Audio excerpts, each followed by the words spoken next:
নাটোর পৌরসভার ২ নম্বর ওয়ার্ডের শতাধিক বাসিন্দা হঠাৎ ডায়রিয়ার উপসর্গ নিয়ে ভর্তি হয়েছে হাসপাতালে।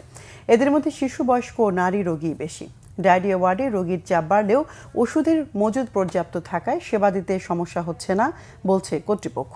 পৌরসভা সরবরাহ পানি পান করে আক্রান্ত কিনা তা খতিয়ে দেখা হচ্ছে বলে জানান পৌর কর্তৃপক্ষ।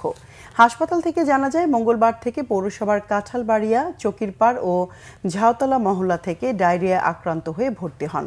সেবা নিশ্চিত করতে চেষ্টা চালিয়ে যাওয়া হচ্ছে বলে জানান হাসপাতালের তত্ত্বাবধায়ক। ইতিমধ্যে একটা মনিটরিং টিম গঠন করে দিয়েছে আমাদের একজন সরকারি কমিশনার, তারপর পৌরসভার প্রতিনিধি, জনস্বাস্থ্যের প্রতিনিধি, সিভিল সার্জনের প্রতিনিধি সহ যে এরিয়ায় এই আউটব্রেক দেখা দিয়েছে সেখানে তারা প্রতিটা ঘরে ঘরে যাচ্ছে এবং ইতিমধ্যে পানি বিশুদ্ধকরণ ট্যাবলেট সরবরাহ করা হয়েছে।